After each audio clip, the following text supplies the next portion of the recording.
The man had a gun pointed at my wife's face, hands trembling, eyes bulging with self-importance right there in our front yard, and all because she jogged past the HOA clubhouse without identification. What he didn't know, and what I would have paid money to see dawn on his face, was that the woman he just tried to threaten with a knockoff Glock was an active Delta Force operative who just returned from a classified mission 2 days ago. She hadn't even unpacked her field gear yet. And now she was standing in front of a wannabe rental cop holding a weapon sideways, like he learned it from a bad action movie. I knew she could have disarmed him with a pine cone and a zip tie, but for once, she actually gave the guy a chance to surrender. He didn't take it. That's where things got real fast. We moved into this neighborhood to avoid noise. Ironic, really, considering my wife once diffused explosives in a thunderstorm during a hostage rescue. But she wanted quiet, something normal. She wanted to jog in peace, tend the garden, maybe start a chicken coop. And I, cybersecurity nerd, extremely indoorsy, just wanted a basement with good fiber internet. We found this HOA neighborhood tucked outside the city, marketed as a private, secure, family-focused community. They had glossy brochures and words like sanctuary, community spirit, and optional monthly events. Nowhere did it mention armed cosplay enthusiasts patrolling the sidewalks like it was a Call of Duty map. We should have known something was off when we saw the golf carts. 4 of them lined up outside the clubhouse, each one painted matte black with white block letters. HSD, the Home Safety Division. Looked like budget SWAT units if SWAT units had cup holders and garden gnome decals. One of them even had flashing blue light zip tied to the roof. I thought it was cute. Thought maybe it was for HOA parties or Halloween. Nope. These people took it seriously. As in, try to give you a ticket for walking your dog without a leash on your own property. Serious. We kept to ourselves for the first week. My wife, fresh off her deployment, spent most of her time organizing the garage and setting up perimeter cameras. Habit, not paranoia. She always said it helped her transition. I spent my time in my home office, eyes glued to code, trying not to think about Karen Brewster, the HLA president, who introduced herself with a laminated badge and 3 clipboards. She had the smile of someone who had never been challenged and didn't plan to start now. She told us she was available 24/7 for community-related needs, and then handed us a printed booklet of rules.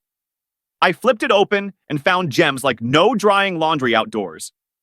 Grass may not exceed 2.75 inches, and my personal favorite, residents must not appear intimidating during recreational activity. When I asked what that meant, she smiled and said, "You know it when you see it." That's when I knew we were in trouble. But my wife...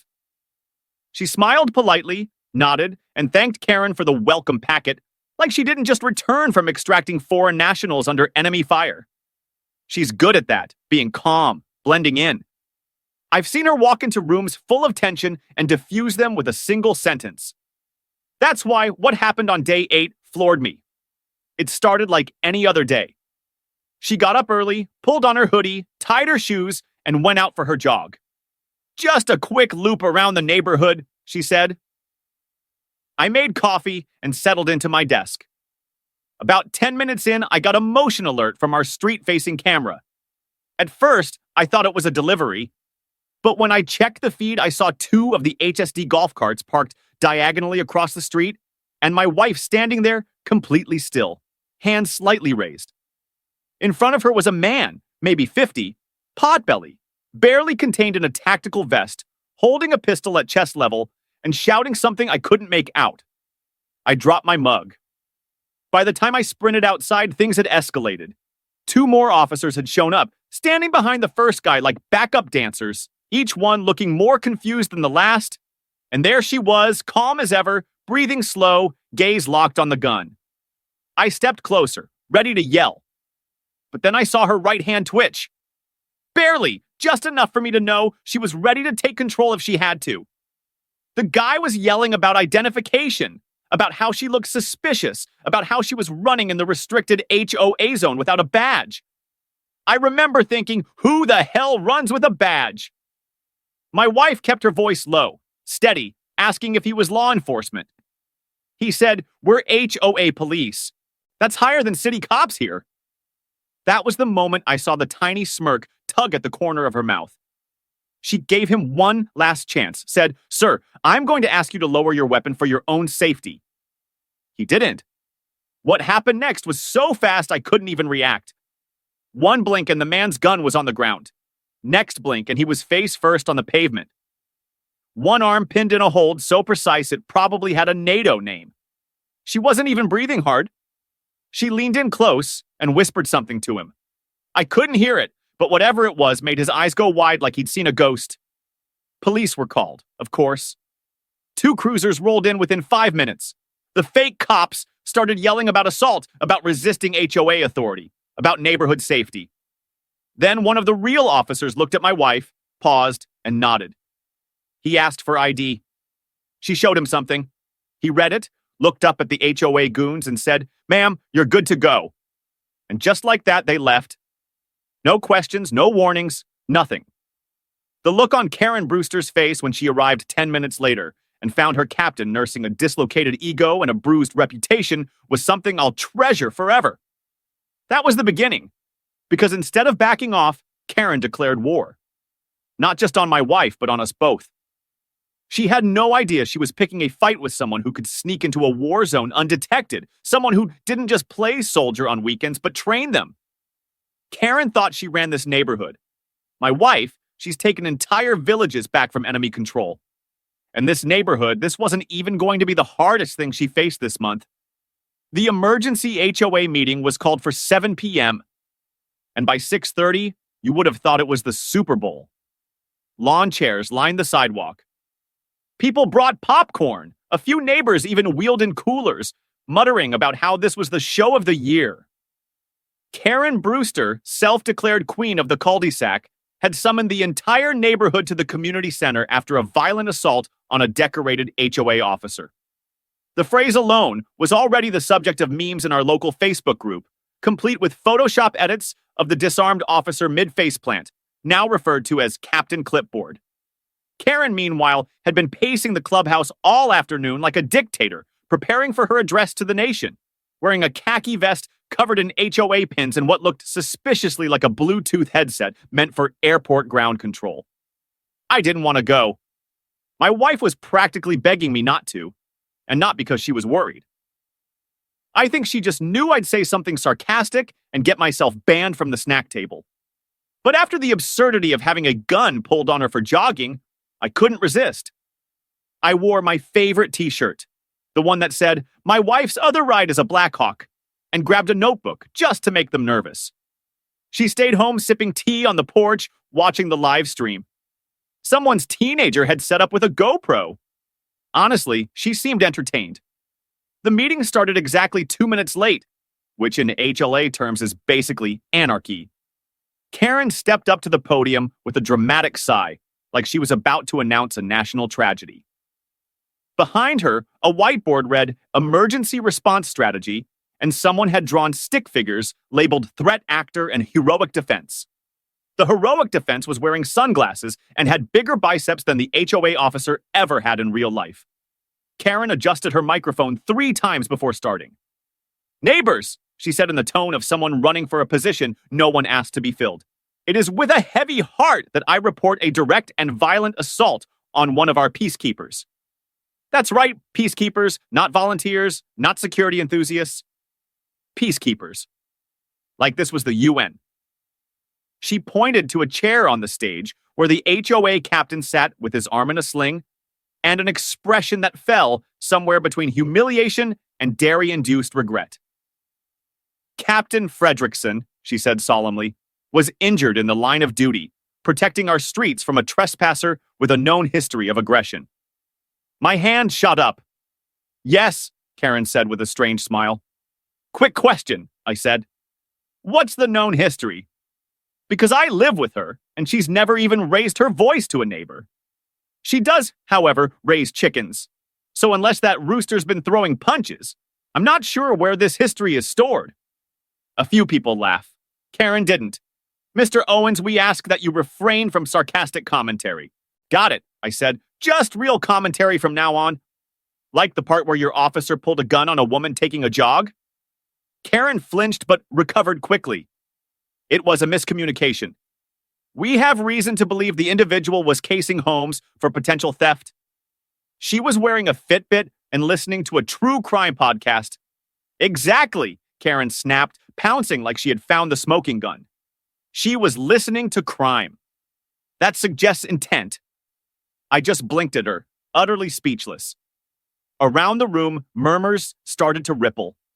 Even people who'd previously just wanted to avoid fines were now starting to question why their HOA fees were being used to fund fake tactical vests and golf cart sirens. Then came the body cam footage. See, what Karen didn't know was that one of the HOA officers had invested in a body camera trying to emulate the real cop. He wore it to feel official. What he forgot was that it had Wi-Fi synced to the cloud. And one of the kids in the neighborhood, bless him, hacked into the feed and uploaded the whole altercation to a shared drive. 5 different people brought laptops to the meeting. The second the footage began rolling, there was no going back. There she was, my wife, calmly jogging, earbuds in. The officer's cart screeched to a halt in front of her. He shouted something incoherent about trespassing. She paused, confused, pulled out an earbud. More shouting. Then the gun came out. Audible gasps filled the room. Then in less than 3 seconds, she had disarmed him and placed him on the ground. She didn't even bruise him. Just a textbook hold. Safe, efficient, non-lethal. When the footage ended, the room was silent, not out of fear, but realization. Karen's narrative had collapsed like a cheap folding chair. Someone in the back muttered, "She should be running the HOA." Karen slammed her clipboard on the podium. Enough. That footage is unauthorized. It doesn't represent the full context. What context? Someone asked. That your guys are cosplaying as cops and pointing guns at residents. What context makes that okay? Karen tried to regain control, calling for order, but it was done. The curtain had been pulled back. People began asking questions, real questions. Where were their dues going? Why did they need an HOA police force? Who authorized weapons? What training had they received? The answers were vague, contradictory, and laced with bureaucratic nonsense. Later that night, as I walked home under the street lamps, Karen insisted on dimming to reduce light pollution. I felt something shift in the air. The power she had rooted in fear, confusion, and paperwork had taken a major hit. People weren't just questioning her anymore. They were rallying. And for the first time since we moved in, I saw a neighbor wave without looking over his shoulder first. Back at home, my wife was sitting on the porch, boots up, sipping tea. "How was it?" she asked, not even glancing up. "Better than cable," I said. "You're famous now." "I saw," she replied with a small smile. "Someone made a gift of me disarming him. It has over 2,000 shares." We sat in silence for a moment, the crickets chirping louder than the HOA had ever allowed. Then I said what we were both thinking. "She's not going to back down, is she?" "Nope," my wife said, draining her cup. "She's going to escalate." And she did, with fines, with threats, with new rules that didn't exist a week ago. But she had no idea she was writing checks her clipboard couldn't cash. And while Karen was busy crafting her next HOA decree, my wife was already preparing her next move. Not with weapons, not with violence, but with intel, with networks. With the same precision she used in the field. Because this wasn't just about our yard anymore. This was war. Suburban passive-aggressive golf cart-laced war. And we were just getting started. The first envelope came 3 days later. Certified mail, no return address, but we both knew exactly where it came from. My wife opened it without a word, scanned the letter, and handed it to me with the kind of look that said, "This is going to be fun." It was an official notice from the HOA claiming that she was in violation of multiple community standards. Apparently, excessive aggression was now a finable offense. So was intimidating presence, failure to display neighborhood ID, and my personal favorite, running with hostile energy. The total, $1,470 in fines due immediately. Non-payment would result in additional enforcement actions. My wife set the letter down and calmly reached for a pen.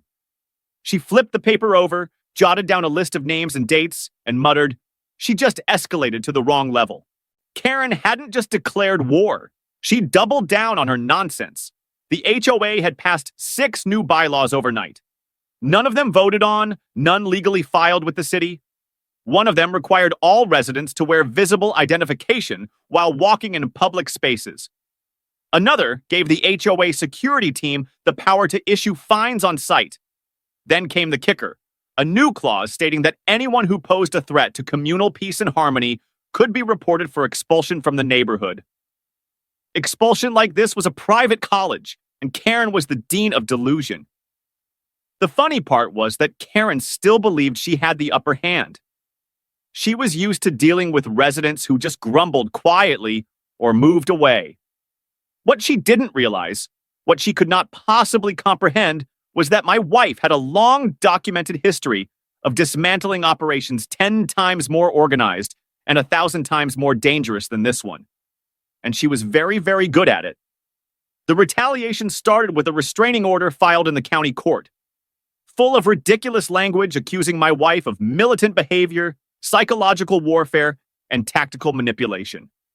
Karen submitted heavily edited footage to back up her claims, conveniently cutting out the moment where her captain pulled the weapon.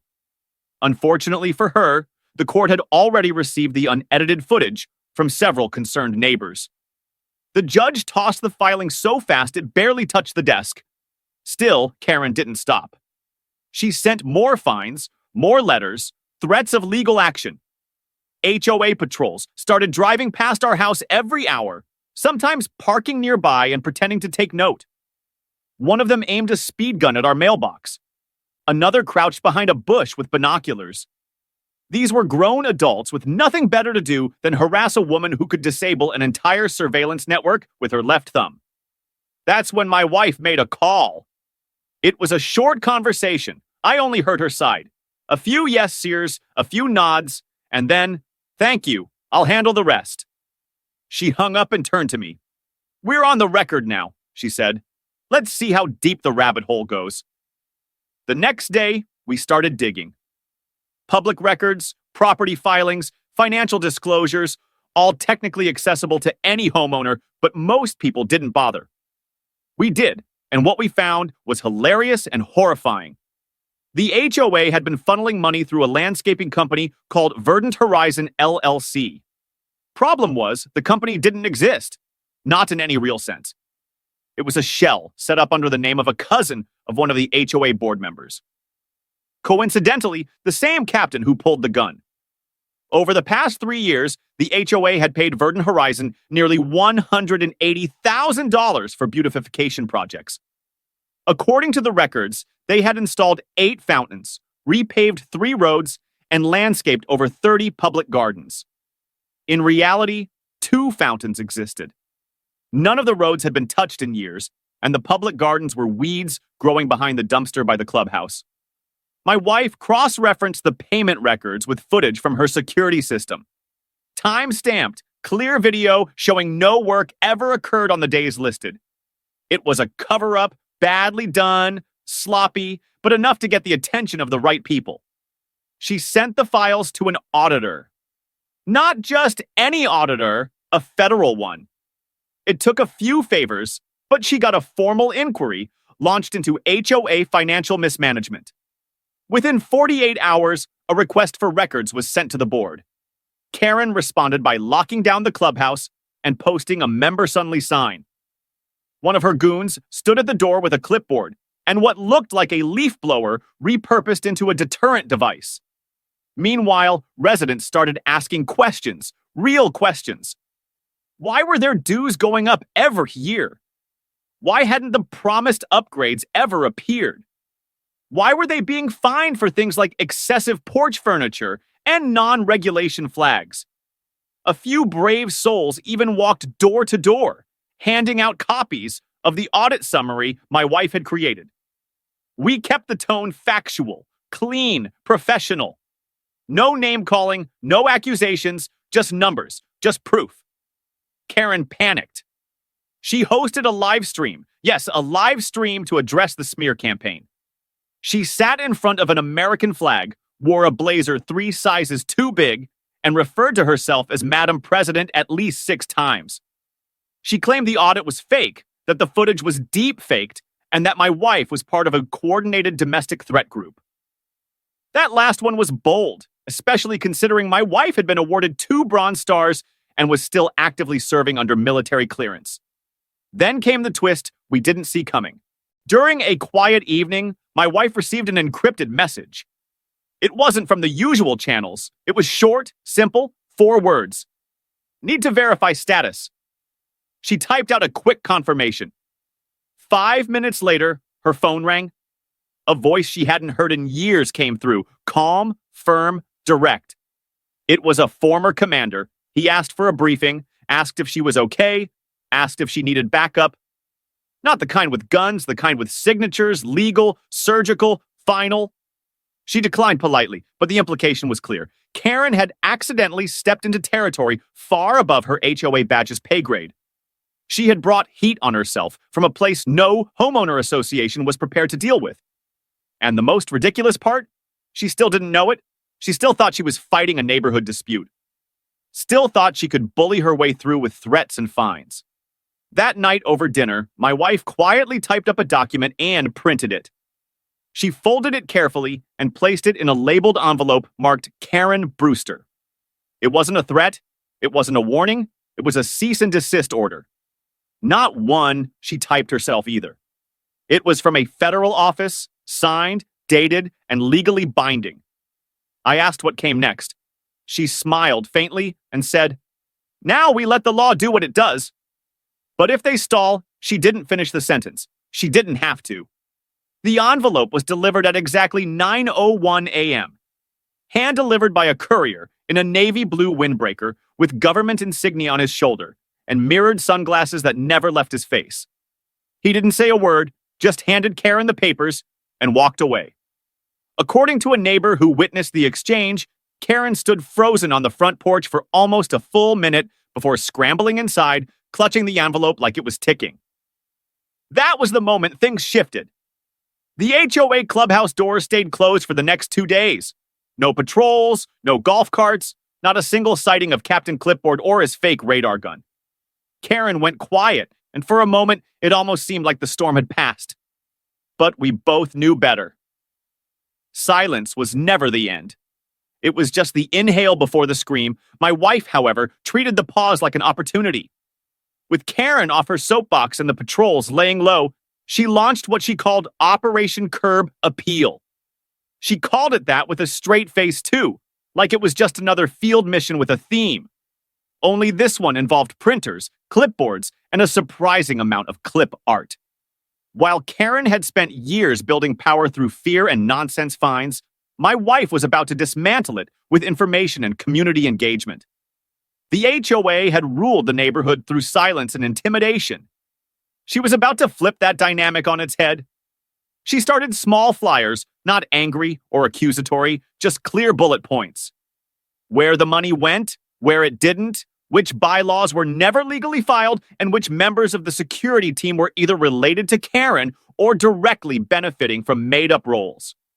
She listed the number of fake violations issued in the past year, the amount collected in fines, and where those payments ended up. Everything was sourced. Everything was true. We distributed the flyers door to door. No drama, no confrontation. Just left them under doormats and clipped to mailboxes with friendly note. Next came the lawn signs. They were hilarious. Professionally printed with phrases like HOA helping oligarchs abuse and smile. You're being fined for blinking. One had a cartoon of Karen's face on a gavel with the caption, "Obey or pay." These signs started popping up like mushrooms after a rainstorm. Within 3 days, at least 20 homes had one on their lawn. Karen sent out an urgent HOA bulletin threatening sanctions for signage, but no one took it seriously anymore. The community was shifting and fast. Then came the public hearing. A few residents, led by a retired lawyer named Mrs. Hillman, petitioned the city council to formally investigate the HOA's legitimacy.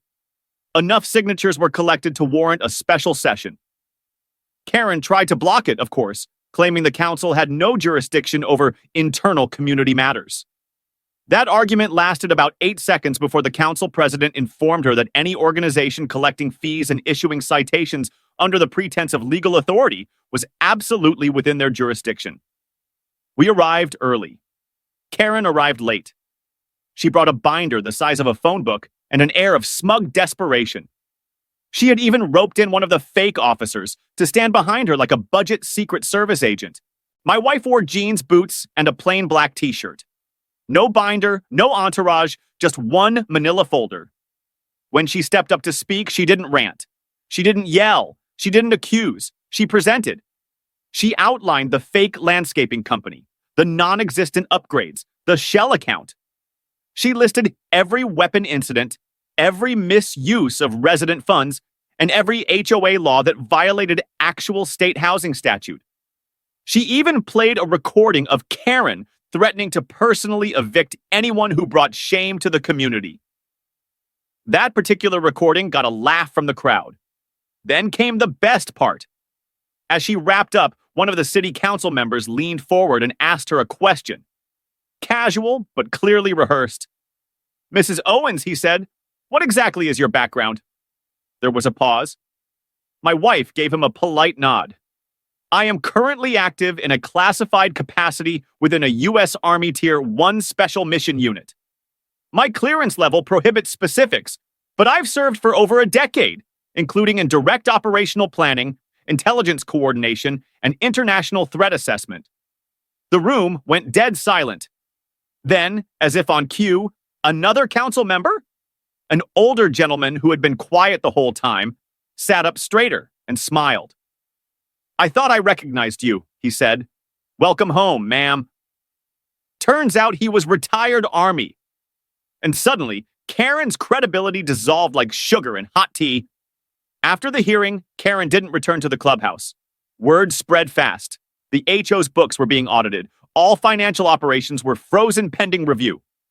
Residents were advised to stop paying dues until legal clarification could be issued. Several people demanded refunds for fines they now knew were baseless. Others began digging into their own violations. It was like the entire neighborhood woke up from a long nap and realized they'd been living in a hoe-themed reality show hosted by someone who didn't understand basic law. And just when it seemed like Karen might quietly retreat, the golf cart chase happened. We weren't even trying to provoke anything. My wife had gone for a walk, unarmed in broad daylight, wearing a sweatshirt that said, "Love thy neighbor." She carried a tote bag full of audit copies for the residents who still hadn't heard. That's it. That's all she was doing. Karen, apparently unaware that federal injunctions are not optional, ordered one of her officers to retrieve the unauthorized materials. The man, our friend Captain Clipboard, jumped into the HOA cart and floored it. My wife, realizing what was happening, picked up her pace. He started yelling for her to stop, claiming he was performing a community seizure under Code Red protocol, which wasn't a thing until he said it out loud. She didn't run, she just stepped off the sidewalk. What he didn't realize was that the sidewalk next to our house had a hidden trench. The kind landscapers dig and never fill in properly. He swerved. The golf cart hit the edge, tipped sideways, and landed square in the honeysuckle bushes. My wife didn't even flinch. She just walked over, reached into the passenger seat, and calmly retrieved her tote bag. Then she dropped a granola bar next to him and said, "In case you're in there a while." The footage once again went viral. After that, the HLA board formally disbanded. Several members resigned. Karen didn't show up to the next city council review.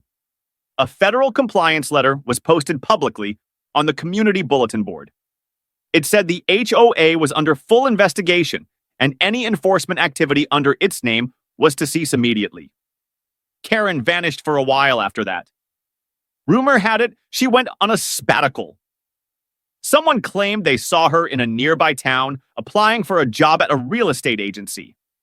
I don't know if that's true. I just know that the fake siren stopped, the fine stopped, and people started waving to each other again without fear of a violation slip for excessive neighborliness.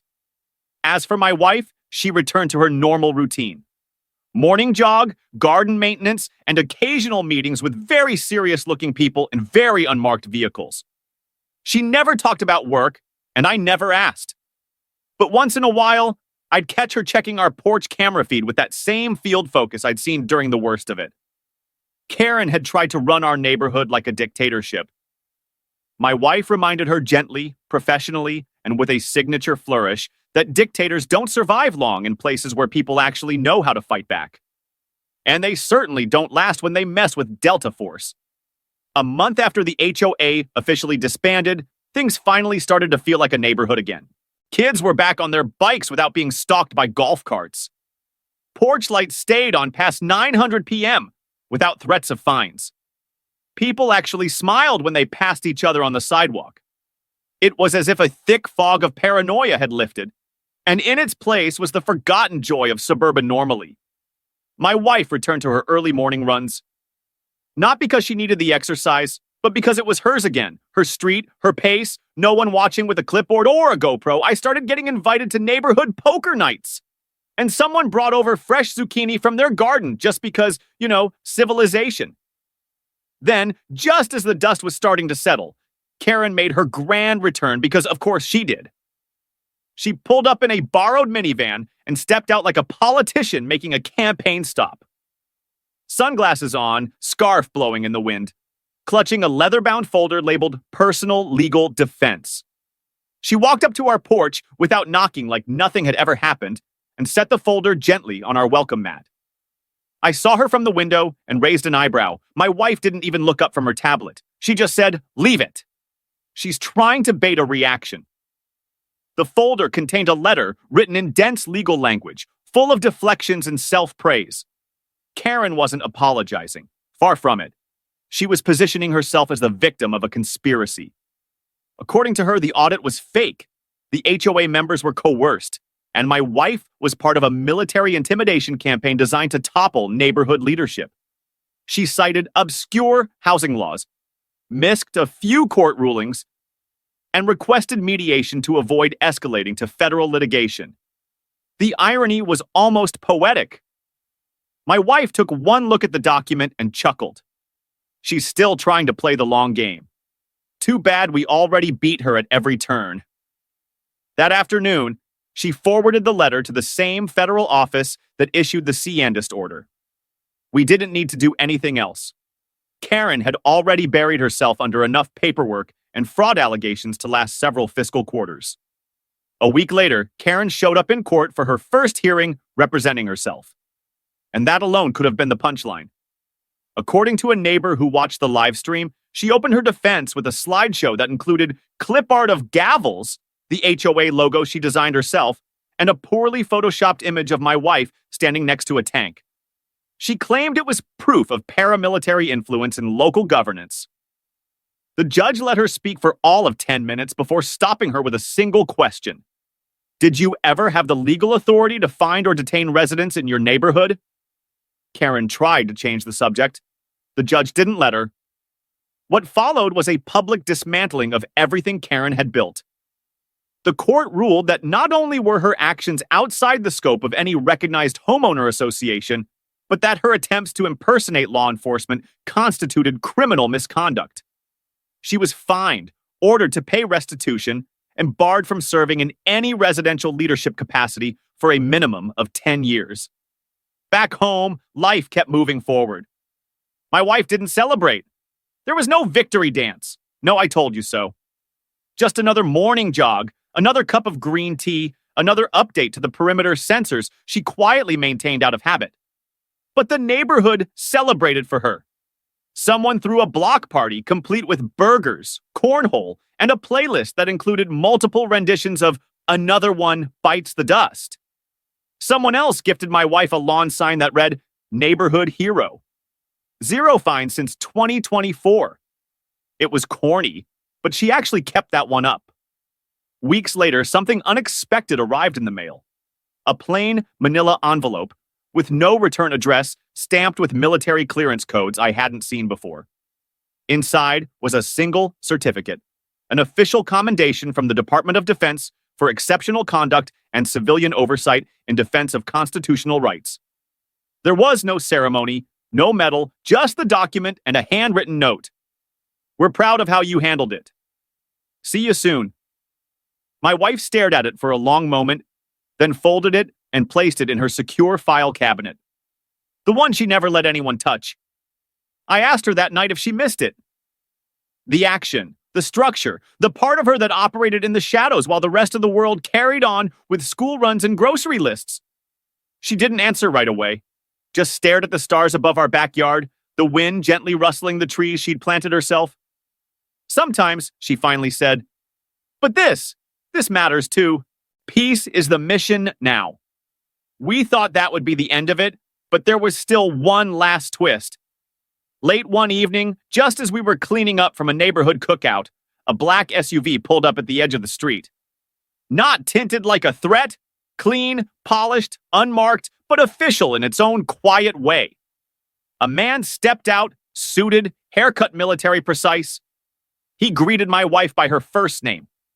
They didn't shake hands, just nodded at each other like two people who'd been through something and didn't need to say it out loud. He handed her a sealed envelope. She read it in silence, expression unreadable. Then she looked at me, and there was something in her eyes I hadn't seen in a while. A flicker of that old intensity, the one she wore before a deployment. Not fear, not even excitement, just certainty. She turned to the man and said, "When do I leave?" He replied, "Transport is ready at dawn. You'll be briefed en route." She nodded once, no hesitation, no goodbye. That night, she packed light. She didn't tell me where she was going or how long she'd be gone. She just placed a note on my desk before bed. It said, "Karen was just the warm-up. This is the mission." No signature, no details, just that. At sunrise, I watched her walk to the SUV, calm and steady, the way she always was. She didn't look back. I didn't expect her to. She had a job to do somewhere in a world that still needed people like her. I stood on the porch with a cup of coffee, watching the SUV disappear down the street, and smiled. The new HOA president, by the way, is Tom, retired postal worker. Great guy. His first act was to remove all bylaws except for one. Don't be a jerk.